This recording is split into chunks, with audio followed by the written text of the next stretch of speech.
नमस्कार, मैं हूं प्रशांत और अब हम बात करेंगे एक ऐसी शख्सियत से जो अपने आप में बहुत कद्दावर है।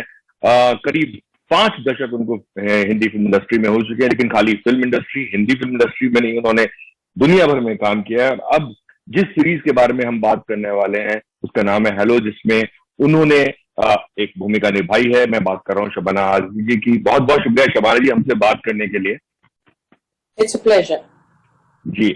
सबसे पहला सवाल तो यही आता है कि मैं आपके कुछ इंटरव्यूज पढ़ रहा था और आपने उसमें कहा कि कलर ब्लाइंड कास्टिंग जो है इस बार हुई है आपकी ये जो वेब सीरीज है हेलो में। तो मुझे तो समझ में आया, लेकिन आप दर्शकों को एक बार समझाइए कि कलर ब्लाइंड कास्टिंग आपको क्यों लग रहा है कि ऐसे होगा, ऐसा क्या हुआ कि इस बार कलर ब्लाइंड कास्टिंग हुई? देखिए, ये एक मुहिम है जो कई सालों से जो एशियन एक्टर्स हैं वो चला रहे हैं, और वो ये कह रहे हैं कि ऐसा क्यों है कि जो सबसे अच्छे रोल्स हैं वो कॉकेशियंस को जाते हैं।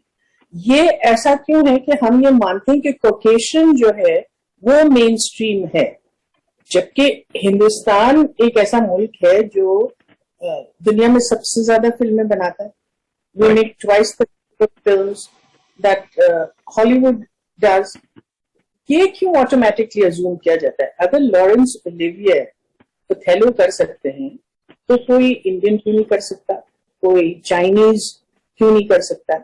तो ये मुहिम चल रही है पिछले 30 सालों से। अब हेलो की जो कास्टिंग है उसमें इसलिए किसी भी कैरेक्टर को नहीं कास्ट किया, किसी भी एक्टर को कास्ट नहीं किया कि उनकी एथनिसिटी की वजह से। मैं जो हूँ एडमिरल फेरेंगोस्की प्ले करती हूँ, नेवल एडमिरल मार्गरेट मार्गरेट ना, या फेरेंगोस्की। लेकिन किसी तरह का कोई प्रेशर नहीं डाला गया कि मैं अपना एक्सेंट चेंज करूं या अपने बाल का रंग चेंज करूं या मेरी अपनी आंखों का रंग चेंज करूं। इस फिल्म में एक माइक्रोकॉज्म है दुनिया का, क्योंकि एक कोरियन लड़की है, एक कनेडियन लड़की है, एक अमेरिकन अफ्रीकन है, एक इंडियन है, एक अंग्रेज है, बहुत सारे लोग बहुत सारी नेशनैलिटीज से हैं। और ये एक बहुत डाइवर्सिटी को एम्ब्रेस करता है। आज के जमाने में जब हम इंक्लूसिविटी की बात करते हैं तो ये कास्टिंग में नजर आए, ये बहुत अच्छी बात है। ये हेलो ने किया। मैं ये नहीं कह रही कि ये हेलो ने पहल की है, लेकिन क्योंकि इतना मेन स्ट्रीम उसका कैनवस है तो मैं उम्मीद करती हूँ कि ये आगे और इस तरह की कास्टिंग होगी। जी, मुझे लग रहा है आप काफी एक्साइटेड भी हैं, लेकिन मैं आपसे अगर एक चीज पूछना चाहूंगा कि इतने साल आपने काम किया है और जब आप इस तरह की एक दुनिया में काम करते हैं जो कि आप सिर्फ या तो फिल्म्स में देखते हैं या आप जिनके बारे में पढ़ते हैं, मैं साइंस फिक्शन की बात कर रहा हूँ, या वो दुनिया जो 26वीं शताब्दी में है, कितना मुश्किल होता है एक्टर को उस तरह के एनवायरनमेंट को फील करना, समझना और फिर इनेक्ट करना? देखिए, क्योंकि मैं एक इंस्टीट्यूशनली ट्रेन्ड एक्टर हूँ इन द स्टानिस्लाव्स्की मेथड।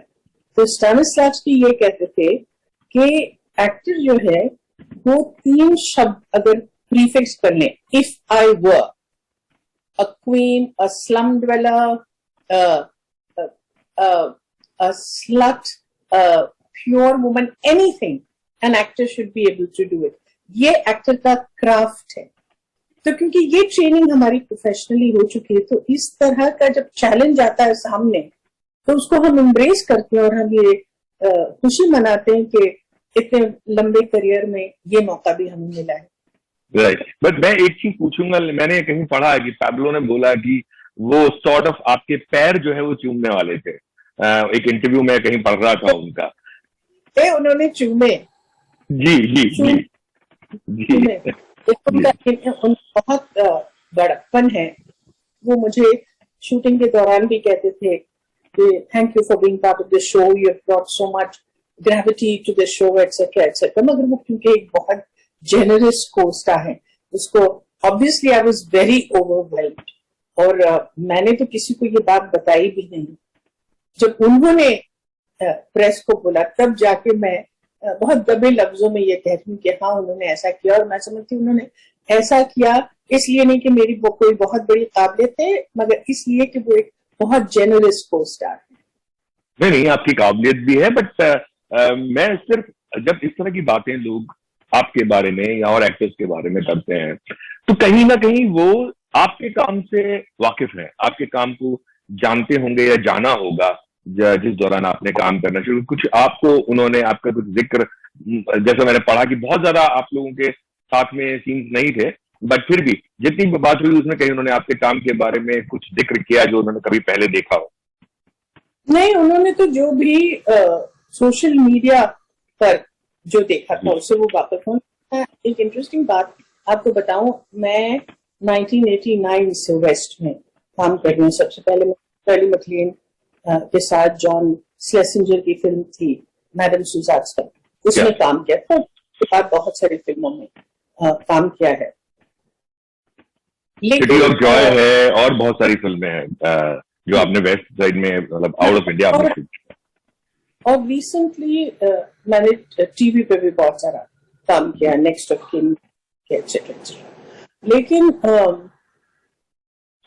अब की बार इन्होंने मुझसे, जो कास्टिंग डायरेक्टर है, उन्होंने कोई ऑडिशन भी नहीं करवाया।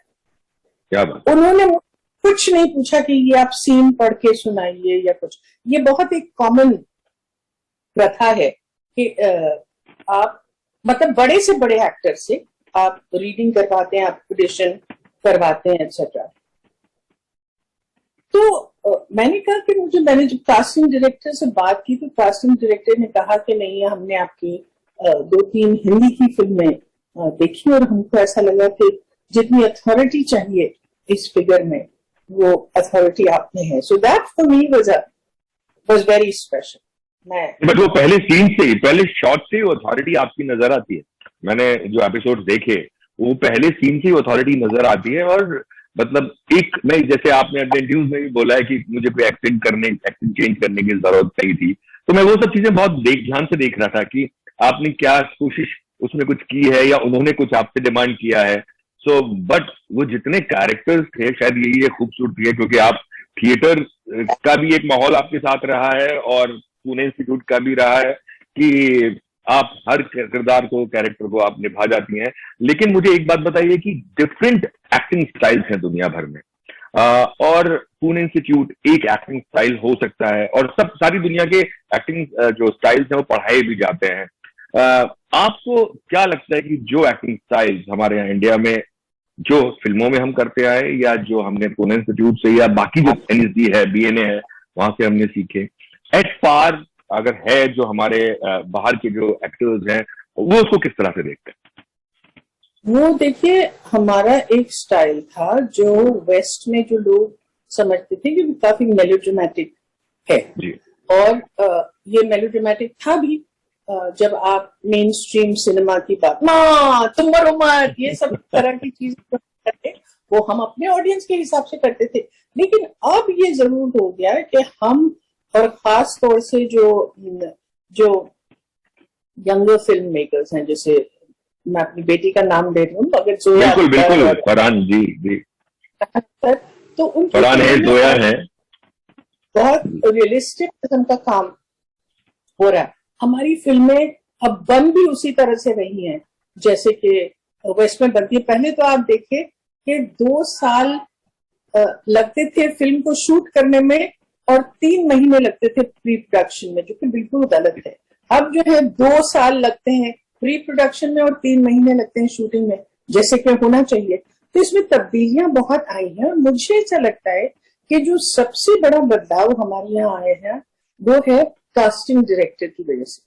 क्योंकि कास्टिंग डायरेक्टर अब क्या कर रहे हैं कि जो स्टैंडर्ड लोग थे जिनको कास्ट किया जाता है, मतलब जैसे माँ है तो माँ निरूपा जी रहेंगी या फादर है पिंटू कपूर रहेंगे, शिवराज हैं या इस तरह के जो लोग हैं, वो अब बिल्कुल मुख्तलिफ लोगों को लेकर आ रहे हैं जो कि हिंदुस्तान के बहुत छोटे से शहरों के लोग हैं, जो कि थिएटर के लोग हैं, जिनके चेहरे बहुत ज्यादा रियल है। पहले तो कोशिश ये करती थी ना कि एक सर्टेन किस्म का चेहरा है जो ये माना जाता था कि ये एक्सेप्ट किया जाएगा। अब क्योंकि लोग अब आ रहे हैं तो जो मेन स्ट्रीम एक्टर्स हैं उनको भी ऐसा लगता है कि they are bringing something else on the plate, तो हमको भी ये करना चाहिए।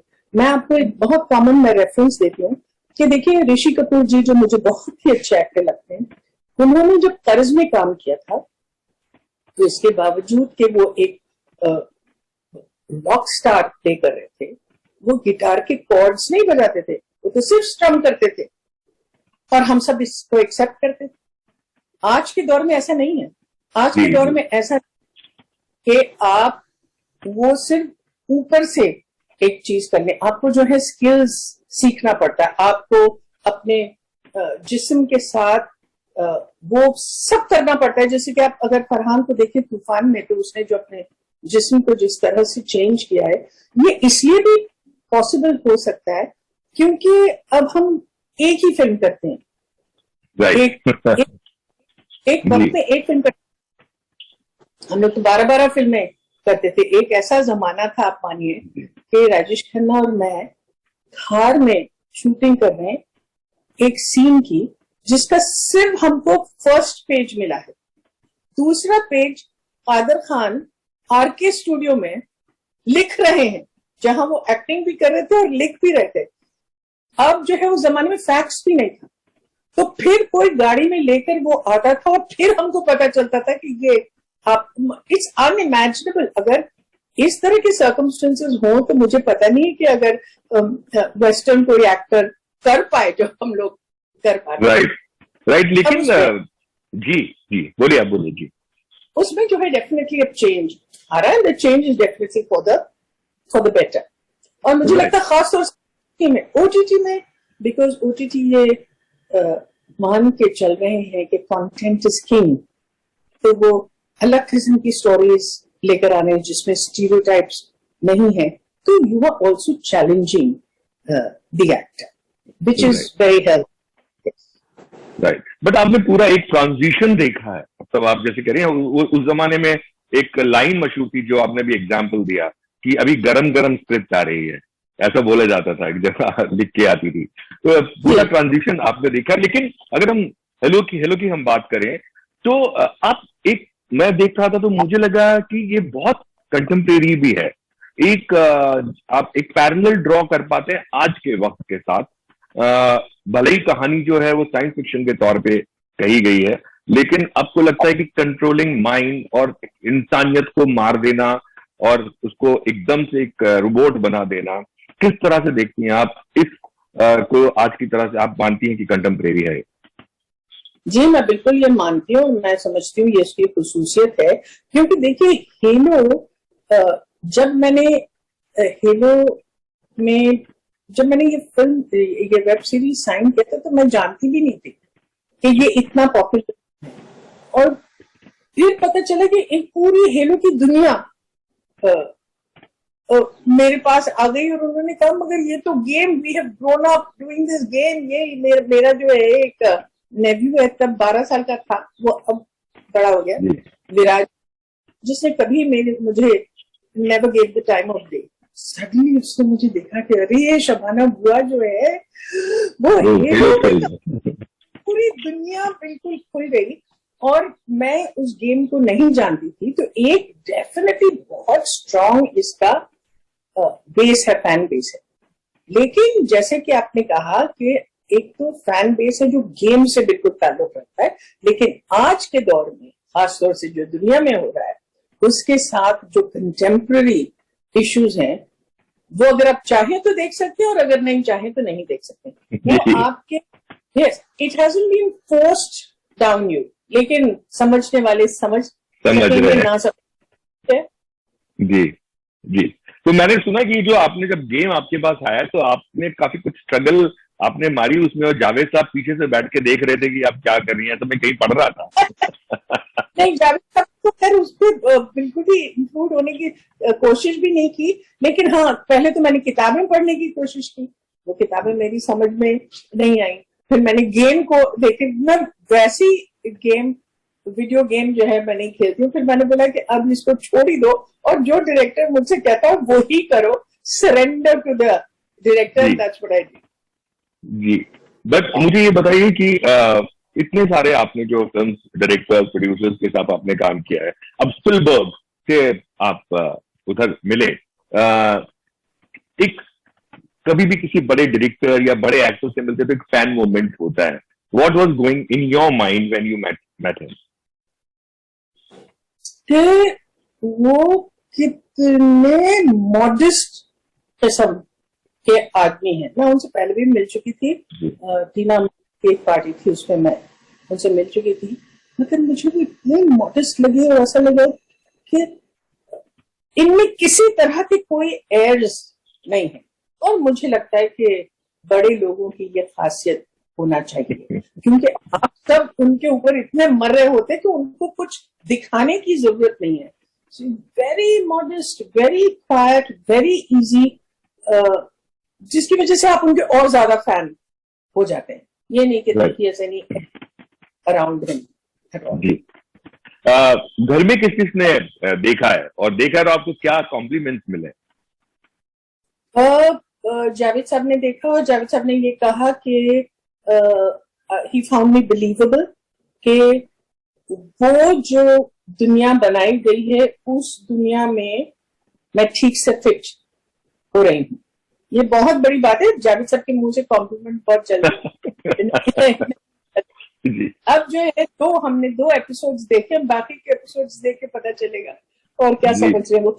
जरूर लोगों ने मुझसे कहा है कि आप में अथॉरिटी डेफिनेटली है, तो मैंने कहा असल में अथॉरिटी मुझ में हमेशा से थी, लेकिन होता ये था कि नेक और शरीफ और अच्छी औरतों का रोल मिलता था.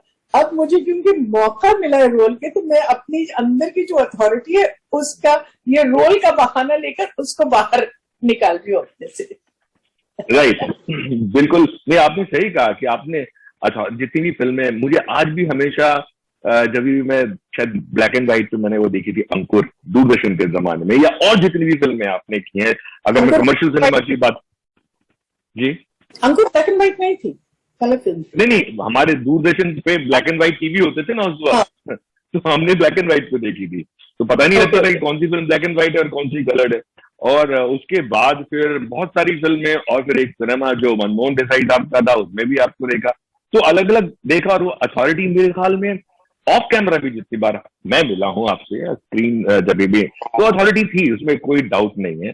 बट अब ये जो अथॉरिटी आप कह रहे हैं कि लोगों को आप समझ में आए स्क्रीन पे देखने के बाद, मगर जावेद साहब जैसा आपने बोला कि उनके मुंह से निकलता नहीं है, इतने बेहतरीन screen play writer, story writer हैं, उसके बारे में उनका कुछ कहना था 2 एपिसोड देखने के बाद, स्क्रीन प्ले, स्टोरी? नहीं, उन्होंने ये कहा कि ये वो भी गेम से बिल्कुल भी फेमिलियर नहीं है, लेकिन उन्होंने कहा कि चैलेंज क्या है. चैलेंज ये है कि आपको जो फैंस को तो सेटिस्फाई करना है, जो गेम के फैंस हैं, लेकिन 9 एपिसोड्स में आपको एक कहानी तो बनानी पड़ेगी, आपको कैरेक्टर्स जो बनाने पड़ेंगे, आपका इंटरेस्ट जो कायम रखे वो तो आपको करना पड़ेगा. तो वो उन्होंने जो 2 एपिसोड्स देख के कहा है कि definitely they have been successful in creating enough curiosity about the characters, कि आप सिर्फ जो गेम से इन्वॉल्व हैं वही लोग नहीं, लेकिन बाकी के लोग भी इंटरेस्ट रखेंगे कि क्या हो रहा है इस दुनिया में. राइट. अभी कुछ देर पहले आपने मेलोड्रामा की आपने बात की. अभी भी अगर आप हिंदी सिनेमा या इंडियन सिनेमा की बात करें तो 2 तरह का सिनेमा आपको देखने को मिल रहा है. हाल ही में 2 फिल्में बड़ी सुपर डुपर हिट हुई हैं, एक साउथ से आई हुई RRR और दूसरी पुष्पा. और इधर आप देखें तो दूसरी तरह का सिनेमा भी, जैसे फरहान अख्तर का सिनेमा या और बाकी जो डायरेक्टर्स हैं, जो जहां पे मेलोड्रामा आपको बिल्कुल नहीं मिलेगा, और अनुराग कश्यप का सिनेमा जो रियलिटी के थोड़े से क्लोज सिनेमा होती हैं. तो आपको क्या लगता है कि दोनों तरह के जो ऑडियंस है, या जो हिंदुस्तानी अभी भी वही मेलोड्रामेटिक और ड्रामा हिंदुस्तान को ज्यादा पसंद है? मुझे ऐसा लगता है कि हमारा जो कहानी कहने का तरीका है वो एक ठोस हमारे कल्चर में से निकल कर आता है. हम कहानी में गाने डालते हैं, हम नाच डालते हैं, तो ये ऊपर से कहीं से नहीं आया. अगर आप हमारे पारसी थिएटर को देखें तो पारसी थिएटर इसी तरीके का था. ये अच्छी बात है कि हमारा एक जो हमारी जमीन से जुड़ा हुआ जो एक स्टाइल है उसको भी पनपना चाहिए. मैं ये नहीं मानती हूँ कि सिर्फ एक तरह का सिनेमा होना चाहिए। मुझे लगता है कि हर तरह का सिनेमा होना चाहिए ताकि ऑडियंस चूज कर पाए कि वो ये देखना चाहते हैं या वो देखना चाहते हैं। और इसलिए अभी जो है काफी हेल्दी माहौल बन रहा है जिसमें मेन स्ट्रीम सिनेमा भी है और जो इंडिपेंडेंट सिनेमा है which is not catering to the lowest common denominator, वो भी बन रहा है और उसको भी सराहा जा रहा है। That's very good. मैं मानती हूँ कि किसी तरह की चीज सिर्फ एक, किसी तरह का आर्ट सिर्फ एक तरह का नहीं होना चाहिए, क्योंकि आप लिटरेचर पढ़ सकते हैं, आप क्लासिक्स पढ़ सकते हैं, आप जो है पेपरबैक हिस्ट्री पढ़ सकते हैं। It's up to you. लोगों को एक बुके मिलना चाहिए जिस बुके में से वो चूज कर सके। तो जाते जाते मैं आपसे दो छोटे छोटे सवाल पूछूंगा। आपको ये सिनेमा देखने में आपको मजा आता है, जैसे RRR पुष्पा की मैंने बात की, अगर आपने देखी हो तो, और या आपको जिस तरह का सिनेमा आपने पहले भी किया है 70s 80s के दौरान, जो जिसको हम पैरेलल सिनेमा या आर्ट सिनेमा करते थे, एक होता है देखना और एक होता है अभिनय करना, तो आपसे मैं पूछूं तो आपको किसमें मजा आता है? आपने देखी है दोनों फिल्में हाल फिलहाल? नहीं, नहीं देखी। मैंने नहीं देखी है, लेकिन अलग तरह की फिल्में देखने में मेरी क्यूरियोसिटी तो जरूर बनती है। और अभी मुझे उसका नाम ही नहीं है, ग्रेविटी जैसे मैंने जब देखा था, तो gravity I was fascinated by the world that had been created. और मुझे लगता है कि सिनेमा में ये अगर मैजिक है तो इस मैजिक को पूरी तरह से यूटिलाइज करना चाहिए। उसका जो पोटेंशियल है उस पोटेंशियल तक वो पहुंचना चाहिए ताकि आप बार जो है बार बार उठाते रहें। जी, जाते जाते एक आखिरी सवाल, और वो ये कि हेलो आपकी सीरीज है वो नई आई है और आपके घर में एक नए सदस्य भी आए हैं, तो किस तरह का माहौल और किस तरह से आप एंजॉय कर रहे हैं और सेलिब्रेट किए चीज? अभी अभी तो मैं आई हूँ, मैं अपने जेट लैग से निकल पाऊं तो फिर हम कुछ जेट लैगिंग तो बैठी, लेकिन खुशखबरी दूं कि हेलो का सेकंड सीजन ऑलरेडी अनाउंस हो गया है और जुलाई में हम लोग जा रहे हैं। तो अब आपका लंबा टाइम जो है वो देश से बाहर गुजरने वाला है। जैसे कि मतलब आप सोचिए कि मुस्तकिल पैंडेमिक में मैं काम कर रही थी। शेखर कपूर के साथ भी आपने एक फिल्म की है अभी। कपूर की फिल्म है what's love got to do with it anyway, जिसमें एमा थॉम्पसन जो मुझे बहुत पसंद है, उनकी मैं नेबर का रोल करती हूँ जो मेरी फ्रेंड है। वो मैं जब गई थी तो लोगों ने कहा था कि तुम हाइट ऑफ द पैंडेमिक में जा रही हो, तुम 3 दिन में वापस आओगी, और 48 दिन में हमने वो फिल्म कंप्लीट कर ली। फिर निखिल अडवाणी की जो एम्पायर थी उसकी भी मैं शूटिंग कर, फिर हेलो की भी शूटिंग करी थी, तो मुस्तकिल शूटिंग कर रही थी। उससे मुझे बहुत ये एक्साइटिंग भी लगा क्योंकि चैलेंजिंग था मगर एक्साइटिंग था। इससे बेटर था ना कि हम ये रिस्क ले लेकिन घर पे बैठे रहे, उससे तो बेहतर है। तो आई एम फिंगर्स क्रॉस्ड।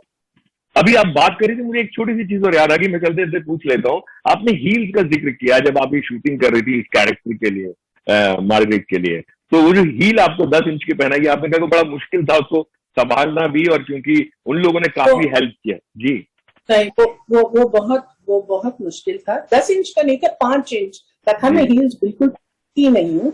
और देखिए मेरा एक्सीडेंट हुआ था, तो एक्सीडेंट के बाद बैलेंस ठीक नहीं हुआ था, तो उसमें मुझे डर भी लगता था। लेकिन जब हमारा सीन नहीं हो रहा था तो मेरा हाथ पकड़कर मुझे लोग चलाते थे और फिर मेरा हाथ छोड़ते थे, लिटरली जैसे कि they are giving me a new life of walking. और उन्होंने इस बात का बहुत एहतियात किया था कि मुझे इस तरह के जूते पहनाए जाए जो इतने हाई हील्स होने के बावजूद भी वो मेरा बैलेंस नहीं करें। तो इस बात का बहुत ध्यान रखते हैं कि आप अगर अनकंफर्टेबल क्लोथ्स पहन रहे हैं जो आउटवर्डली अनकंफर्टेबल लग रहा है, तो इनवर्डली किस तरह से कोशिश करें कि इस बात का उसको उनको जो ह्यूमन एंगल है वो ह्यूमन एंगल की बहुत कदर है। जी, बहुत बहुत शुक्रिया हमसे बात करने के लिए। और मेरे ख्याल में मैं 2 देख चुका हूँ एपिसोड, और मुझे भी बाकी देखने की इच्छा है। और मैं स्ट्रगल करता रहा फर्स्ट एपिसोड के बाद, मुझे पता नहीं था कि वो 31 को रिलीज होने वाला था। अच्छा, एक मैं आपको बताऊं कि ये हिंदी में भी है और कन्नड़ में भी है और तमिल में भी है। जी जी जी। इसके मैं जी जानते ही नहीं कि मेरी जब मैं स्टाफ को दिखाने वाली हूँ तो उनको हिंदी वाला दिखाऊं। मैं आपको बिल्कुल बहुत बहुत शुक्रिया। मैं दर्शकों को बता देता हूँ, आप हिंदी में भी देख सकते हैं, कन्नड़ में भी देख सकते हैं, 3 भाषाओं में है। जी जी, 3 भाषाओं में है जी। कन्नड़ जी, हिंदी। तो आप लोग ये सीरीज देखिए और एंजॉय कीजिए, और सेकंड सीजन का हम सबको इंतजार रहेगा। बहुत बहुत शुक्रिया शबाना जी। आदा, शुक्रिया जी। शुक्रिया।